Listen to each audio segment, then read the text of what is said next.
Hello guys, welcome back to my channel. आज के video में हम पढ़ेंगे पोल्ट्री यानी मुर्गी पालन के बारे में। तो basically poultry is a practice of raising birds like chickens, turkeys, ducks, geese for meat और एग्स। पोल्ट्री एक तरह की रियरिंग है उन बर्ड्स की जो हमें एग्स और मीट दोनों प्रोवाइड करती हैं। ये एनिमल हस्बेंड्री की एक सब कैटेगरी है।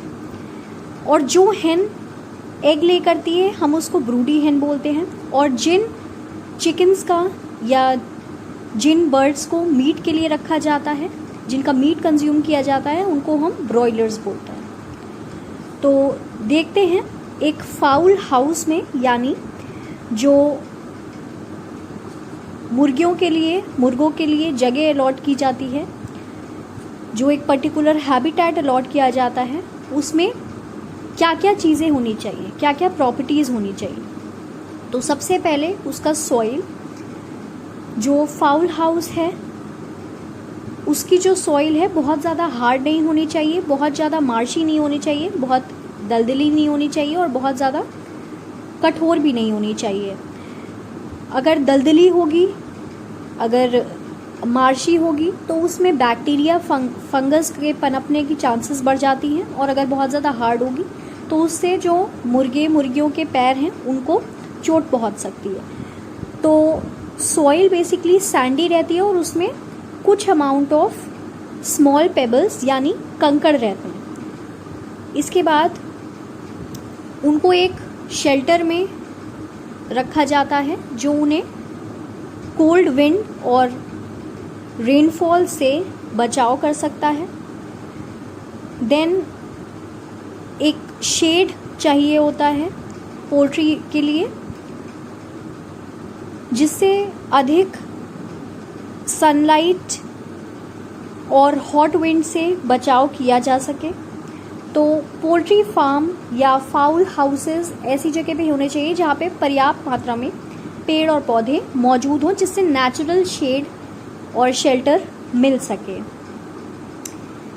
फिर यहाँ जैसे हम डिस्कस कर रहे थे कि फाउल हाउस में क्या क्या चीज़ें होनी चाहिए, तो ये थोड़े से डायमेंशंस हैं कि आंगन कितना बड़ा होना चाहिए, फाउल हाउस कितना बड़ा होना चाहिए। तो आइए देखते हैं। एक एडल्ट फाउल के लिए 25 क्यूबिक फीट स्पेस इनफ होती है, और उसी के हिसाब से यहाँ पे 6 फाउल की डायमेंशन दी हुई है। यहाँ पे बोला है कि एक ओपन वेरेंडा या ओपन शेडेड एरिया होना चाहिए फाउल हाउस में अटैच, जो एक रनवे का काम करता है फाउल्स के लिए। और सबसे बेस्ट रहता है अगर फाउल हाउस मेटल का बना हो, क्योंकि उसमें किसी भी तरह का दीमक का खतरा नहीं रहता है, सीलन का खतरा नहीं रहता है। इसके बाद एक पॉइंट यहाँ पे मेंशन किया हुआ है कि एक बड़े फाउल हाउस से कई सारे छोटे फाउल हाउसेस रिकमेंडेड होते हैं, और जो फाउल हाउस है यानी जो दड़बा है उसको तीनों तरफ से आयरन की मैश से यानी आयरन की जाली से उसको कवर रखना चाहिए, और उसका डोर भी एक जाली का दरवाज़ा होना चाहिए। फिर टिक प्रूफ वुड होनी चाहिए, यानी वहाँ की जो वुड है उसकी ख़ास तौर से देखभाल होनी चाहिए, जिसमें टिक्स ना आ पाएँ जो बीमारियाँ कॉज करते हैं फाउल को। और सैंड लेयर जो सॉइल होती है फाउल हाउस की, उसको भी महीने में एक बार चेंज करना चाहिए, और उस पर केरोसिन ऑयल या फिनाइल का छिड़काव होते रहना चाहिए, जिससे उसमें किसी भी तरह के कोई डिजीज कॉजिंग माइक्रो ऑर्गेनिजम्स ना ग्रो करें। उसके अलावा एक एक्स्ट्रा गमला वहाँ पे रखना चाहिए सैंड जिसमें भरी हो, जिससे जो मुर्गियाँ अपने अंडे हैं वो उसमें आराम से दे सकें। इसके अलावा एक गमला जिसमें कैल्शियम कार्बोनेट का सोर्स यानी लाइम या मॉर्टर उसमें पिसा हुआ रखा रहना चाहिए, जिससे फाउल की जो कैल्शियम की पूर्ति है वो की जा सके। वेल लिटेड हाउस होने चाहिए, नेचुरल लाइट जितनी ज़्यादा हो सके उतनी मिलनी चाहिए। उसके अलावा एक पानी का सोर्स, एक साफ पानी का सोर्स वहाँ पे होना बहुत ज़रूरी है। फूड और फीडिंग कैसी होनी चाहिए, तो ओट्स, पीज, ग्राम्स और बीन्स फाउल के लिए अच्छे बताए जाते हैं, जबकि राइस और इंडियन कॉर्न को बहुत रिकमेंड नहीं किया जाता है एज अ फाउल डाइट। फिर skimmed milk, butter milk, curd के साथ मिला के अनाज उनके लिए न्यूट्रिटिव होता है। और जब हमें ब्रॉयलर चिकन की वेट बढ़ानी होती है, उसकी फैट कंटेंट इंक्रीज करनी होती है, तो हम उसको बॉइल्ड पोटैटो देते हैं इक्वली मिक्स करके व्हीट ब्रैन के साथ। इसके अलावा बोन्स का पाउडर और मीट फाउल की हेल्थ के लिए अच्छा माना जाता है। ग्रीन फूड या वाइटामिन्स के लिए हम उनको grass, garlic, lettuce, onions uncooked form में प्रोवाइड करते हैं।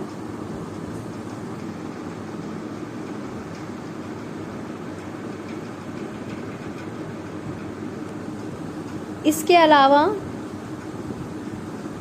एक ऑयल बेस्ड डाइट उनको मोल्टिंग के टाइम पे दी जाती है, जैसे मस्टर्ड सीड, हेम्प सीड, लिन सीड। मोल्टिंग का मतलब होता है जब बर्ड्स में फेदर्स झड़ते हैं और दोबारा आते हैं। जो सबसे बेस्ट रिकमेंडेड डाइट है वो दी गई थी मिस्टर AJ मैकडोनाल्ड, जो एक्स पोल्ट्री रिसर्च ऑफिसर थे इंडियन वेटेरिनरी रिसर्च इंस्टीट्यूट इजात नगर यूपी में, उनके द्वारा। उन्होंने बताया था कि मेज मील 20 पार्ट्स, ग्राउंड ओट 20 पार्ट्स, व्हीट ब्रैन 40 पार्ट्स, अर्थनट मील 20 पार्ट्स और कॉमन सॉल्ट 1 पार्ट होना चाहिए एक आइडियल जो डाइट होती है फाउल के लिए उसमें। ब्रीड्स की बात करते हैं तो यहाँ पे हम देसी ब्रीड्स यानी इंडिजिनस ब्रीड की बात करेंगे और एग्जॉटिक ब्रीड्स की बात करेंगे। देसी ब्रीड्स बेसिकली उन ब्रीड्स को बोला जाता है जो हमारे देश में ही जिनको ब्रीड किया गया है और किसी भी तरह की कोई हाइब्रिड फॉर्म नहीं है। तो बहुत सारी इसमें एग्जाम्पल्स यहाँ पे दिए हुए हैं, इनमें से कुछ को हम डिस्कस करेंगे। तो पहला है असील। असील अपनी एंड्योरेंस, पावर और फाइटिंग स्किल्स के लिए जाना जाता है। इसके अलावा ये कहाँ कहाँ पर पाया जाता है, ये आंध्र प्रदेश, कर्नाटक और उत्तर प्रदेश के रीजन्स में पाया जाता है।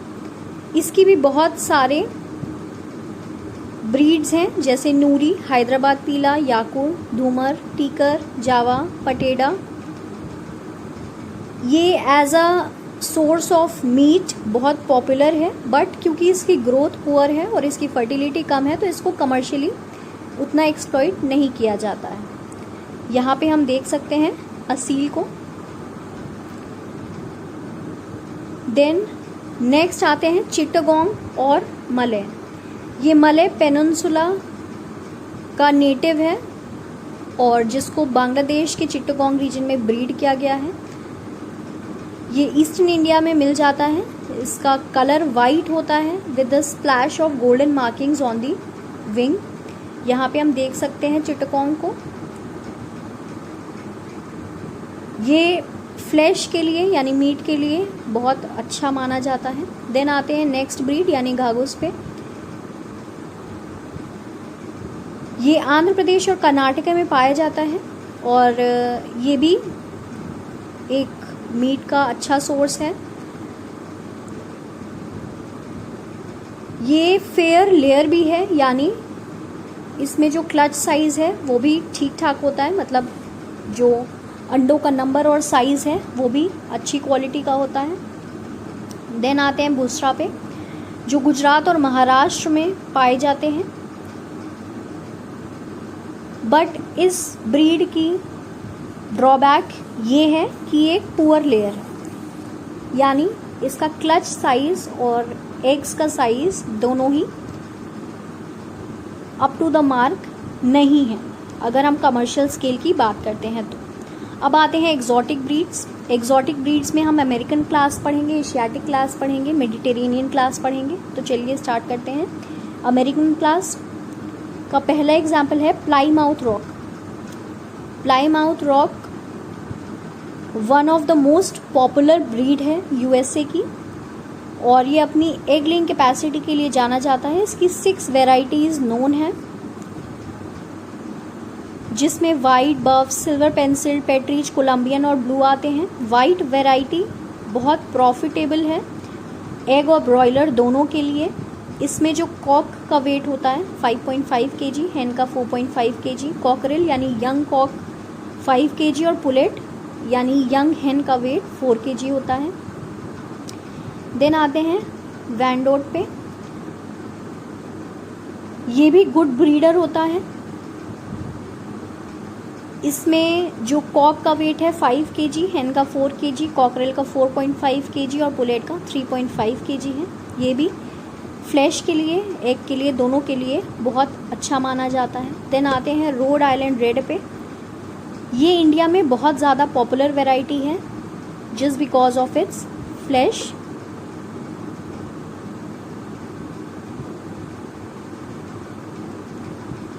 देन ये सबसे अच्छा ब्रीड इंडिया में इसलिए माना जाता है क्योंकि ये सभी तरह के क्लाइमेट को झेल सकता है। अब इंडिया में इतनी ज़्यादा क्लाइमेट की वैरायटी है, पूरे साल भर अलग अलग क्लाइमेट रहता है, इस वजह से ये वैरायटी काफ़ी फेमस है। ये उन रीजन्स में भी बहुत पॉपुलर है जहाँ पे हेवी रेनफॉल होती है। इसमें 2 वैरायटीज़ हैं, एक सिंगल कॉम्ब और रोज़ कॉम्ब है। देन इसमें कॉक का, एडल्ट कॉक का जो वेट है वो 5 kg, हैन का 3 kg, कॉकरेल का 4 kg और पुलेट का 2.5 किलो है। देन आते हैं न्यू हैम्पशायर पे। ये भी अपनी हार्डीनेस के लिए जाना जाता है। इसमें रैपिड ग्रोथ होती है, फर्टिलिटी भी अच्छी है, गुड एग लेइंग कैपेसिटी भी है, और इसका जो वेट है वो ऑलमोस्ट रोड आइलैंड रेड जैसा ही है। तो यहाँ पे हम देख लेते हैं, ये न्यू हैम्पशायर है, प्लाईमाउथ रॉक है, रोड आइलैंड रेड है, वैंडोट है, ब्रह्मा है, कोचिंग है, लैंग्सहेन है। ब्रह्मा, कोचिन और लैंग्सहेन हम आगे पढ़ेंगे, ये एशियाटिक क्लास है। तो एशियाटिक क्लास का जो पहला एग्जाम्पल हम पढ़ेंगे वो पढ़ेंगे ब्रह्मा। इसको ग्रे चिटगोंग नाम से भी जाना जाता है, और ये भी one of the largest domesticated chickens में से है। इसमें कॉक का वेट 6.5 kg, हैन 4.5 kg, कॉकरेल 5 kg और पुलेट 3.5 kg है। देन कोचिंग, इसको शंघाई फॉल भी बोला जाता है क्योंकि इसकी ओरिजिन जो है वो चाइना से है। इसकी कई सारी वैरायटीज़ हैं जैसे बफ, वाइट, ब्लैक और पैट्रिज। देन इसके फेदर क्योंकि इतने लॉन्ग प्रोफ्यूज हैं कि इसका साइज़ अपने एक्चुअल साइज से बड़ा लगता है, आप इस फिगर में देख सकते हैं। देन आते हैं नेक्स्ट वैरायटी पे, लैंग्सहेन। ये भी चाइना की ही ओरिजिन है।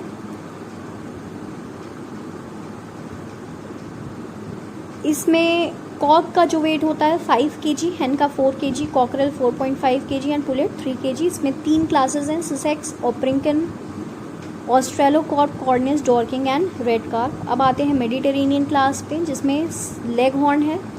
ये स्मॉल और एक्टिव बर्ड है, लॉन्ग शैंक्स है, मतलब इसके पैर लंबे होते हैं। इसकी common varieties white, brown, black और बफ हैं। इसके अलावा silver red, black tail red and Columbian भी इसकी वेराइटीज़ हैं, बट थोड़ी सी लेस पॉपुलर हैं। देन इनको कॉम्ब के बेसिस पे फर्दर डिवाइड किया गया है, सिंगल कॉम्ब और रोज कॉम्ब। यहाँ पे आप देख सकते हैं लेगहॉर्न को। फिर आती है मिनोरका। मिनोरका अपनी बॉडी लेंथ के लिए, वैटल्स के लिए और कॉम्ब के लिए जानी जाती है। ये लार्जेस्ट मेडिटेरेनियन ब्रीड है। इसमें ब्लैक, वाइट और बफ वेराइटीज़ आती हैं, लेकिन जो सबसे पॉपुलर है वो ब्लैक मिनोरका है। ये गुड लेयर्स होते हैं, लार्ज वाइट कलर के एग्स ले करते हैं और मीट के लिए भी इसको ग्रो किया जाता है। कॉक का वेट 2 kg, हेन का 1.5 किलो, कॉकरेल का 1.5 किलो, पुलेट का 1 kg। देन एनकोना और मिनोरका सिमिलर टाइप के फाउल्स हैं, सिमिलर टाइप की वेराइटीज़ हैं। इसमें वेट कॉक का 3 kg, हेन का 2 kg, कॉकरेल का 2.5 किलो और पुलेट का 1.5 किलो होता है।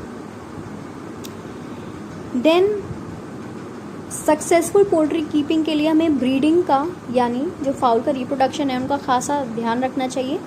क्या क्या चीज़ें हमें ध्यान में रखनी चाहिए, आइए एक बार डिस्कस कर लेते हैं। ब्रीडिंग के लिए हमें best variety of foul choose करना है, जो साइज़ में सबसे बड़ा हो, डिजीज़ फ्री हो, और फीमेल के केस में यानी हेंस के केस में जो बेस्ट लेयर होगी उसको हमें चूज़ करना है। एज 2 ईयर होनी चाहिए हेन की और 1 ईयर कॉक के साथ उसकी ब्रीडिंग कराते हैं। सेम फैमिली के नहीं होने चाहिए।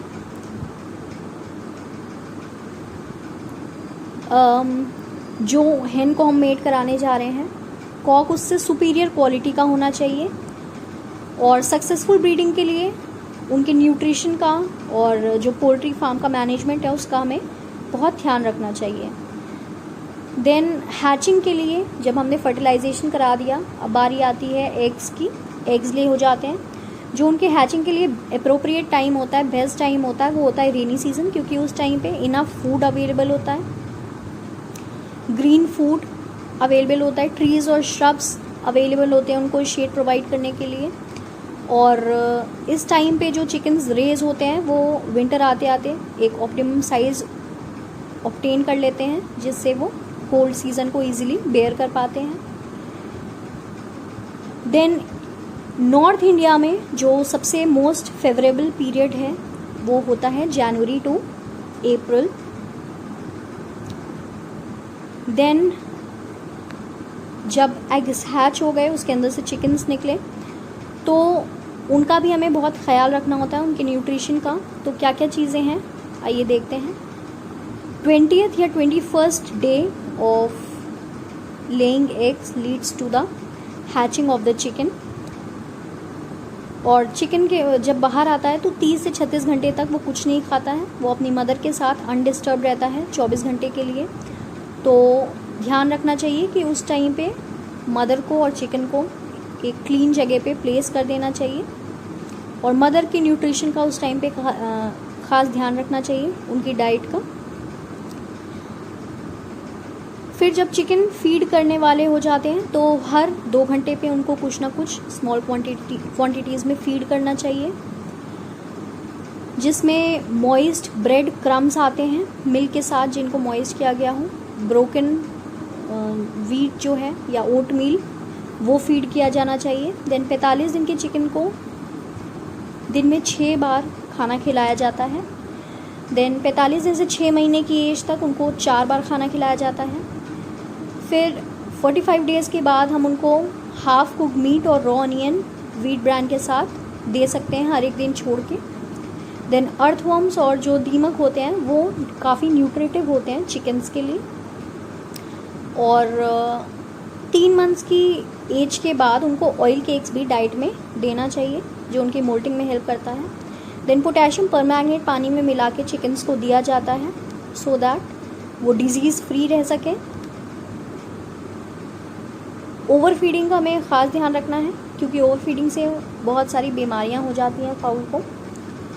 देन 100 kg डाइट में क्या क्या रेशियो होना चाहिए डिफरेंट सीरियल्स का, वो यहाँ पे दिया हुआ है।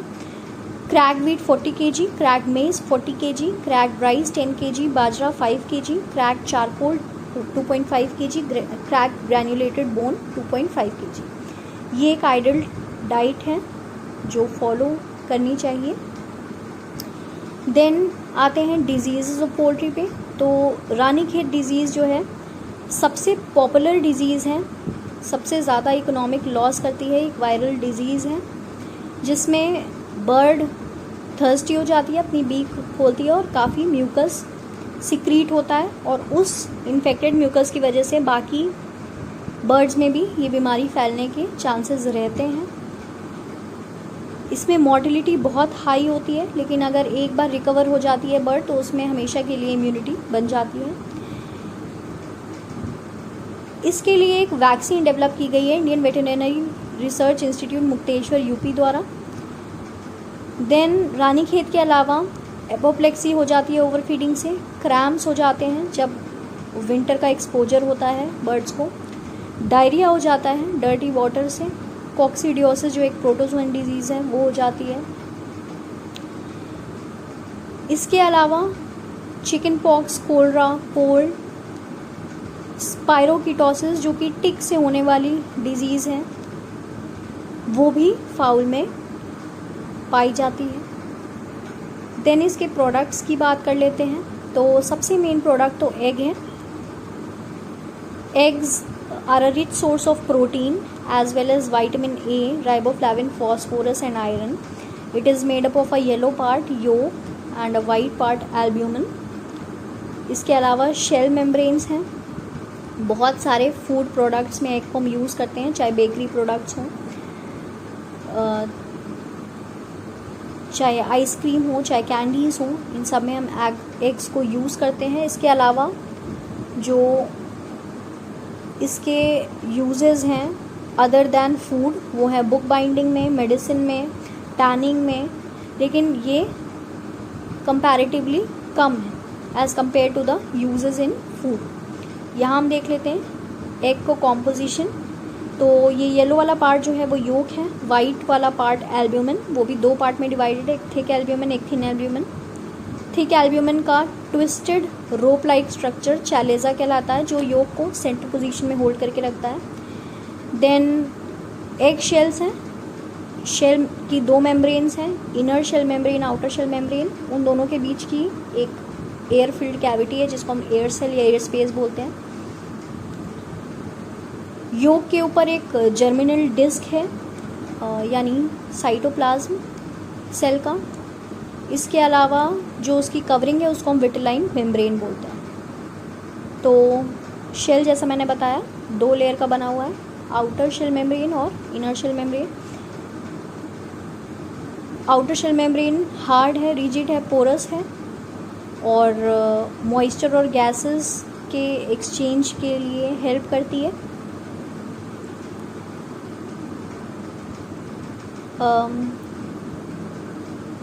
देन यहाँ पे बताया हुआ है एयर कैविटी के बारे में, एयर स्पेस के बारे में जो ब्रॉड एंड की तरफ होती है। देन शेल कैल्शियम कार्बोनेट की बनी हुई है और एग के प्रोटेक्शन का काम करती है। देन एल्ब्यूमिन की बात करते हैं। एल्ब्यूमिन यानी एग वाइट, मैक्सिमम प्रोटीन जो एग का है वो यहीं से मिलता है। थिक वाइट और थिन वाइट दो तरह के एल्ब्यूमिन होते हैं। म्यूकोइड सब्सटेंस की वजह से थिक एल्ब्यूमिन को हम थिक एल्ब्यूमिन के नाम से जानते हैं क्योंकि उसकी कंसिस्टेंसी थिक हो जाती है। देन थिक वाइट से कुछ ट्विस्टेड रोप लाइक स्ट्रक्चर्स चैलीजी निकलते हैं जो योक को अपनी पोजीशन पे होल्ड करने का काम करते हैं। एल्ब्यूमिन एज सच एक शॉक एब्जॉर्बर का काम करता है एग के लिए।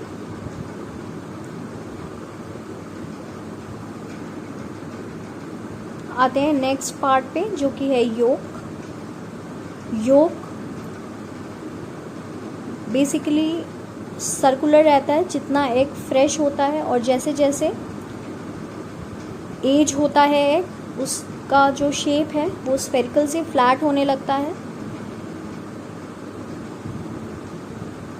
सिर्फ एक यही एकमात्र पार्ट है जिसकी ओरिजिन ओवरी में हुई है, बाकी सारे पार्ट्स जो हैं एल्ब्यूमिन है या एग शेल है वो सारे ओविडक्ट में अराइज होते हैं।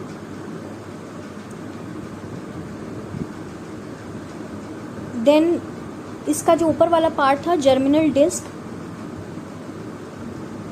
वहीं से स्पर्म की जो एंट्री होती है leading to the formation of the zygote if it is a fertilised egg. Then यहाँ पे कॉम्पोजिशन बताया है कि क्या क्या चीज़ें होती हैं। तो 36% योक और 64% वाइट होता है एक एग में। Protein majorly white of the egg में प्रेजेंट होता है। Then 2/3 of the solid yolk is fat and 1/3 is protein. इसके अलावा लैक्टिक एसिड, क्रेटिनिन, कोलिन और अल्कोहल प्रेजेंट होता है। देन कार्बोहाइड्रेट, प्रोटीन्स प्रेजेंट होते हैं। कौन कौन से प्रोटीन प्रेजेंट होते हैं? तो फॉस्फोवाइटिन, फॉस्फोप्रोटीन्स, लाइविटिन, विटिलिनिन, ओवोम्यूकोइड, लाइसोजाइम, ये सारे प्रोटीन्स जो हैं इसमें प्रेजेंट होते हैं। ओवा एल्ब्यूमिन प्रेजेंट होता है जो A1, A2, A3 प्रोटीन नाम से जाना जाता है। और स्टोरेज के दौरान ये एक स्टेबल एस ओवा एल्ब्यूमिन नाम के फॉर्म में कन्वर्ट हो जाता है। इसके अलावा एग्स में कोगुलेशन, फोमिंग और इमल्सिफिकेशन की प्रॉपर्टी है जिसे हम कमर्शियली एक्सप्लॉइट करते हैं। देन कुछ नॉन प्रोटीन नाइट्रोजनस सब्सटेंसेस भी प्रेजेंट होते हैं जैसे लेसाइथिन, कोलिन, ओवाइन एक्सेट्रा।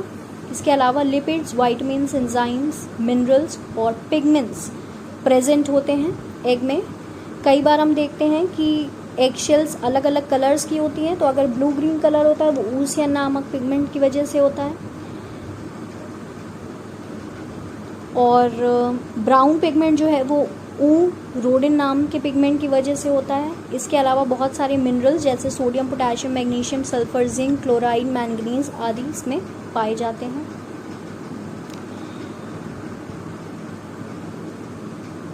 हम जो कमर्शियली एग्स यूज़ करते हैं वो ज़्यादातर नॉन फर्टाइल एग्स होते हैं या डी फर्टिलाइज्ड एग्स होते हैं, क्योंकि उनकी शेल्फ लाइफ ज़्यादा होती है as compared to the fertilised eggs. तो जब फर्टाइल एग्स हमें मिलते हैं तो हम उनको हाई टेम्परेचर पे 15 मिनट के लिए हॉट वाटर में रखते हैं so that we can defertilise them. और इनफर्टाइल एग्स जो हैं वो हमें मिलते हैं हेन से। ये एक मिसनॉमर है कि हेन्स जो हैं वो कॉक के प्रेजेंस में ही एग्स ले कर सकती हैं, नहीं, वो कॉक्स की एब्सेंस में भी हेन एग्स ले करती हैं। और उस टाइम जो एग्स हमें मिलते हैं वो इनफर्टाइल होते हैं, और कमर्शियली हम इनफर्टाइल एग्स को ही यूज़ करते हैं। नेक्स्ट, एग के प्रिजर्वेशन के मेथड्स दिए हुए हैं। तो सबसे कॉमन मेथड है एग्स को कूल करना। तो हम कूल रूम में, अर्दन पॉट्स में, कोल्ड स्टोरेज में एग्स को हम कम टेम्परेचर दे सकते हैं जिससे उनकी शेल्फ लाइफ बढ़ जाए। इसके अलावा फ्रीज़ कर सकते हैं। ड्राइंग ऑफ एग्स एक प्रोसेस होती है जिसमें हम एग का लिक्विड पार्ट निकाल के उसको हम पाउडर फॉर्म में कन्वर्ट कर देते हैं और फिर उसको सेल करते हैं। इसके अलावा पानी में हम लाइम मिला के यानी कैल्शियम कार्बोनेट मिला के एग्स को उसमें डिप करके और उसके बाद उसको स्टोर कर सकते हैं जिससे उसकी लाइफ इंक्रीज़ हो जाती है। इसके अलावा ऑयल में डिप करके भी उसको रखा जाता है to increase the shelf life, या वाटर ग्लास मेथड जिसमें हम सोडियम सिलिकेट को पानी में मिक्स करके उसमें एग्स को डालते हैं। इसके बाद एग्स को हम रख देते हैं जिससे वो ज़्यादा दिन तक प्रिजर्व रहते हैं। देन बहुत सारे एग्स के प्रोडक्ट हैं जैसे albumin flakes, frozen egg yolk, egg powder जो हम एग से प्रिपेयर करते हैं। इसके अलावा पोल्ट्री मीट सबसे मेन प्रोडक्ट है पोल्ट्री का एग्स के अलावा। Then which is a rich source of vitamin B, phosphorus, iron, protein, fat, enzyme, minerals, nitrogenous substances etcetera. Then meat के लिए जब हम बर्ड को प्रोसेस करते हैं तो हम उसमें क्या क्या करते हैं, हम उसकी ड्रेसिंग करते हैं यानी हम उसके फेदर्स रिमूव करते हैं, ईविसरेशन करते हैं मतलब उसके विसरल ऑर्गन्स जो हैं हार्ट, स्टमक, इंटेस्टाइन इसको रिमूव करते हैं। देन उनको फ्रीज़ कर देते हैं एंड देन कैंस में भी उनको हम सेल आउट करते हैं। तो ये सारे मीट के प्रोडक्ट्स दिए गए हैं, पोल्ट्री के प्रोडक्ट्स दिए गए हैं। तो हम बेबी फूड के तौर पे उसको यूज़ करते हैं, सॉसेजेस के तौर पे उनको यूज़ करते हैं, यानी मिन्स्ड चिकन और उसमें स्पाइसेस मिक्स करके। देन कैंड चिकन के फॉर्म में उसको बेचा जाता है। देन जो फेदर्स हमें ऑब्टेन होते हैं पोल्ट्री से, उसको हम पिलो वगैरह में, मैट्रेस वगैरह में यूज़ करते हैं। देन पोल्ट्री मेन्योर, जो ड्रॉपिंग्स होती हैं फाउल की, उनको हम एज अ मेन्योर यूज़ करते हैं। देन जो भी फाउल की रिमेन्स हैं उनको हम एज अ फीड यूज़ करते हैं बाकी एनिमल्स के लिए। अगर आपको वीडियो अच्छी लगी हो तो प्लीज़ इसको लाइक और शेयर कर दीजिएगा और चैनल को सब्सक्राइब कर दीजिएगा ऐसे ही और वीडियोस के लिए।